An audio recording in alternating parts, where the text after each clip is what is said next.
Let's get it poppin'. Hey, yo. Don't even get me started. What is wrong with people? I can't even find the right color marker. People are crappy. People don't even know what to do. There's only drama when feelings are involved. Oh! I am not getting knocked up. What do you mean? How much more you got left? Please sit down and buckle your seatbelt. See, this is what we got in store for you this season. Let's get it hype. Hey guys, what's poppin'? It's Bekah and your girl Bronte. Yo! Sorry. We're back with the Dear Bronte and Bekah episodes. Yeah. It's been a minute. Is it Dear Bekah and Bronte or Bronte and Bekah? Dear Bekah and Bronte. Oh, okay. I was just wondering. Yeah, because it I sounded should better. know that. Yeah. But we got a new entry. Okay. And I think reading it, this is up your alley. Okay, I haven't read this yet. This is so up your alley. So, and I think a lot of people can relate to this. So, all right, I'll read it. Let me hear it. Dear Bekah and Bronte, I split from my child's father a couple years ago. We get along fine and I have full custody. Recently I took him for more child support and I'm getting a lot of backlash from him about it. It is causing co-parenting issues among us. Also, with filing taxes, he is asking to be able to claim our child. How should I go about this? I want to keep the peace, but don't want to be taken advantage of.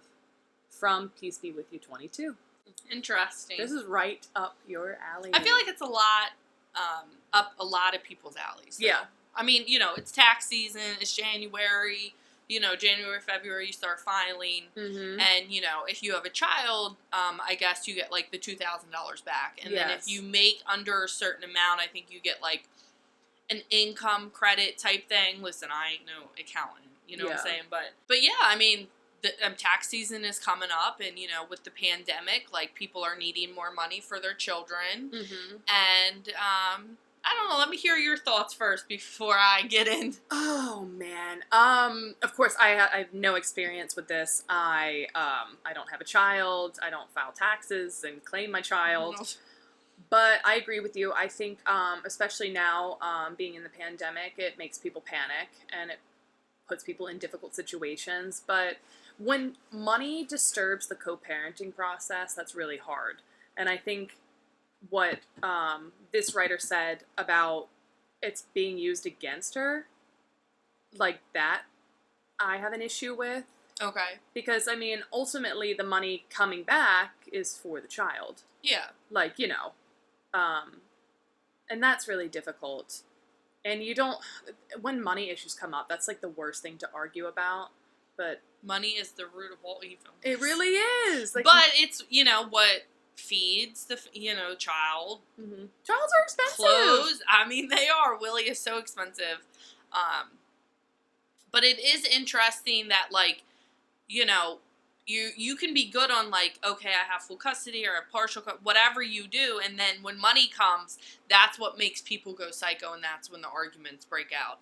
I recently, well, over, like, before summer or whatever, so not recently, but last year I took my father's son for more child support, and I've been wanting to, and it's interesting because a lot of people have told me to take him back for more. I mean, he was only, like, you know, paying the $80 a month or a week, which was not a lot. That's not a lot. No, it wasn't, but, you know, he switched to, you know, he got a better job, like, whatever.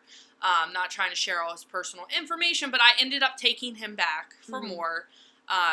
And I remember asking you, I mean, I know you don't have a child, and I would just be like, I'm so nervous, I have anxiety, you know, but at the end of the day, it's not my money, it's not his money, it is your son or daughter's money, it is the child's money. Yeah. You know what I mean? It's not money for me, you know, it's only money for the children, so you should never feel bad. Agreed.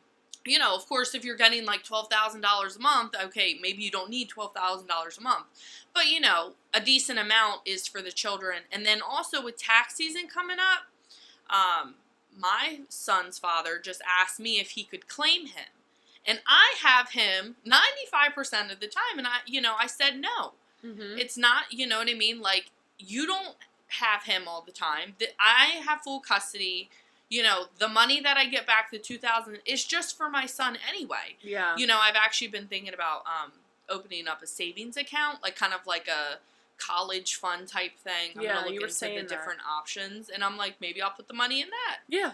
But, I mean, do you think, you know, if you have the kid, like, 90-something% of the time, do you think the son, you know, the other parent should get... No. No. Okay. I don't think so. Yeah. Like you said, if he had him more, then maybe, but he gets him 2 weekends out of the month. Out of the month, yeah. Yeah. I mean...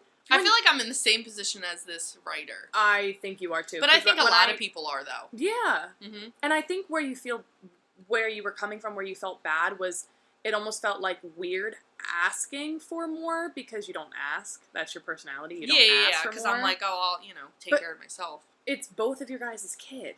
Like, Yeah. of course he should. When you told me that, how much he was paying, I'm like, what? Yeah. Like, that's way too low. Yeah. But, I mean, this is his child as much as yours. But when you have the child most of the time, it's more expensive. It is more expensive, you know.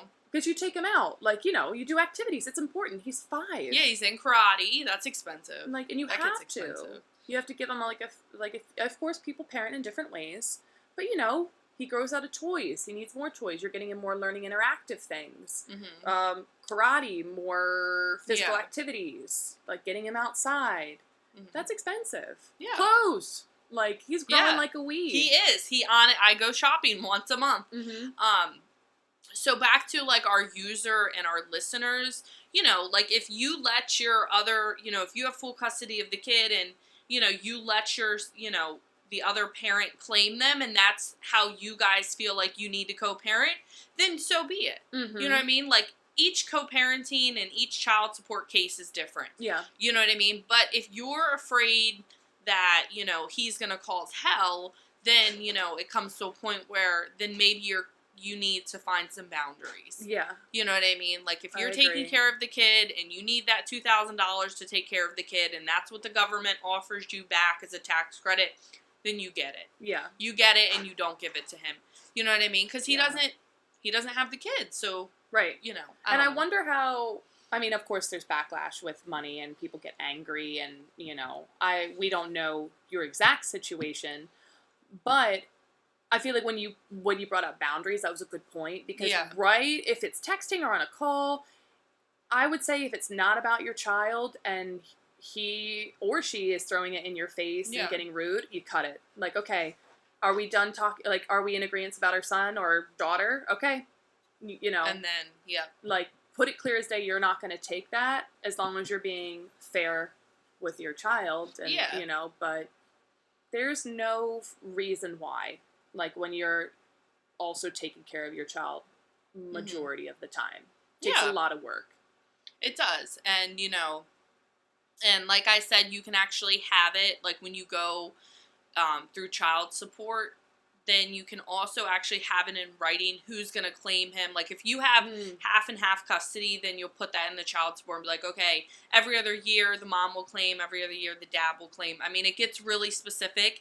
And if you guys can't come to an agreement, then, I mean, if you have your child full-time, then you get to claim them. There is no, you know, agreement, like, you know. Yeah. But, you know, the judge will decide for you guys. Did they decide for you? They didn't. We actually, me and my son's father, because in child support, they take your income and they take the other person's income and then they say, okay, so how much does the child live with you? How much does the child live with you? And then it spits it out as like in the calculator. Oh, I see. Yeah. Like, you put it in, the computer does the work, and then it spits out a number. So either the person can be like, okay, like the person that has like usually full custody or more custody, they could be like, okay, we'll lower it or we'll take that amount.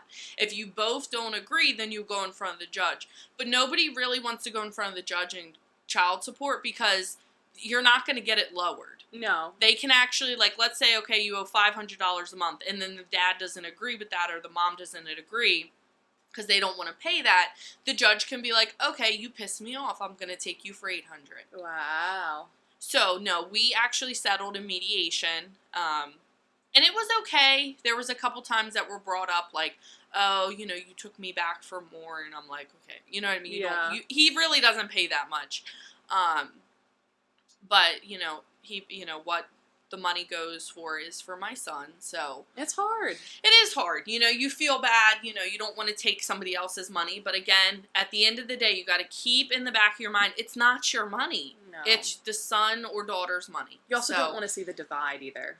No, it's you hard. don't. Yeah. It's already hard enough not being together or it's not working out. But then when money gets involved, it becomes sticky. really nasty. But then that's, again, when your boundaries need to come in and you need to, you know. Mm-hmm. And this is the responsibility of having a child. Yep. If you don't want to pay, do not have another child. Yep. Do not have kids if you don't want to put your children first, because suck it up, Buttercup, because it is what it is. Yeah. Because even though I get child support, all my paycheck still goes to my son. Mm-hmm. You know. You're working for your family. Yeah. Or your children. You're making career moves for your children. Like, yes. You know? Yeah. When you have a child and you're going back to school at night or just going back to school in general or making job career movements and you're taking some time away from your children, it's going back to them. Yeah. I mean, now graduating nursing school, I mean, I know you're already an LPN, but now moving up to eventually a BSN, it's money moves right there. It's money moves. And, you know, it's funny. Every time I take a test, and I want to pass, you know, everyone wants to pass, but I just want to pass because I wanted to pass for Willie. Mm-hmm. You know, I want a bigger paycheck so Willie can have a better life. It's interesting when you have a child, you know, and you just want to pass so you can give them a better life. It doesn't matter about you anymore. Just stability. Yeah. Like, you don't want to worry about paying for the next set of diapers or paying for the next meal out when your kid says, like, hey, Mommy, can we go to McDonald's? Yeah. And you want to say yes, like, you know. Yeah. Or, like, you know, when summer hits and you want to take your kid to the beach or Hershey Park and, you know, you're not saying you have to do that every weekend, but I'm saying, you know, if you don't have money to do things with your child, you know, you kind of breaks your heart. Yeah. You know, because you want to, you know, provide for them and give them, you know. And when they get older, they want to go on the field trips, like the ones that go, like, you know, that costs more and overnight ones. And, you know, you don't want to say no. You also don't want to struggle too much. So yeah. It's all for them. It's all for them. And, you know, like I said, every custody and child support is different, and I hope, you know, you can set up boundaries, and you know, the other person can have boundaries, and you guys can get along. But at the end of the day, it's children's money. That's it. Yeah. If you're going out and, like, spending it all on yourself, like, then, okay, maybe I can see where he's coming from. Yeah. Like, but if it's not about that, and you can honestly say it goes to my child or children, then and you know you can say no. Yep. You know? There's no meaning for... Sorry, no, you're good. No, it's okay. I didn't know if you were going to stop. But another thing I wanted to bring up is, this is just for, like, parents in general. If you've never had your kid full-time, you know, like, full-time or even half-time, you don't know how much that children is. You don't know how much it costs. You don't fully understand until you have your child full-time for a year that, you know, then maybe you would, you know, I feel like sometimes it would be nice for, like, people who don't have their children full-time and they feel like, okay, why am I paying child support? Why am I doing this? To go to, I don't know, figure out, like, a meeting and be like, okay, this is actually what it is like. Yeah. Because I don't think they realize. No. Whether it's a mom or dad, it doesn't just have to be, you know, the dad. Right. But they don't. And, you know, sometimes I would be, like, I told my baby daddy one time, I said, fuck your money. I said, you know, you think I'm just getting money and you think everything's good. It's not, you know. Yeah. Life is hard. It's hard to raise a child. You know. It's hard. It's not all about child support. Yeah. And it's not all about getting taxes back. So. Ultimately, at the end of the day, I think respect needs to be there. Yeah. Like, you need to remember your child, you know, both parties, and, again, the boundary things is huge. I would be like, look, if you're going to call me names and hold things against me, this isn't, it's going to affect the co-parenting. Yeah, it does. The kid's going to start sensing it as well. Yeah. And that's not fair either. So I think put up those boundaries, like you said, because it's, like, you'd be like, okay, are we done? Are we done? Cut it off, and then, you know, the next time... You know, he asks to, you know, claim the child. He knows you're not playing games. Yeah. And then if you don't have it in writing, like you said, go to the judge then if it's a big problem. Yeah. Just end it. Just end it and just do what's best for the child. That's all I can say. I think just keep asking yourself, is my child the main focus here? Am I fighting for my child? Yep. If your partner doesn't understand, all right. too bad. You're probably Yeah. being selfish anyway. Yeah, that's what I mean. You know what I mean? Like, because goodness, it I is don't know. what it is. Props to everyone, to you, to everyone who has kids and dealing with it. Because, man, I would probably flip out. definitely took some time, but I think I'm in the hang of, like now Yeah. I can set up boundaries. I don't have a problem standing up to him. We are pretty good for the most part when money comes up, Mm-hmm. But I'm like, no, like I stand my ground. As you should. That's William's money, like, Yeah, so. as you should. Well, I hope that helped you, and I hope this helps our listeners, and It helps me for my future child. yes, I you'll all be all set up. it helps me. Like, I'm going to listen back to this if this happens. I'll be like, oh yeah, I should follow my own advice. Yeah. So. Just but, put the children first, that's it. yes. And do what's So. best for you and your child. Mhm. That's it. Agreed. Agreed. Amen. Amen. All right, well, this is Bekah and I'm popping off. All right, this is Bronte, guys. See you next time.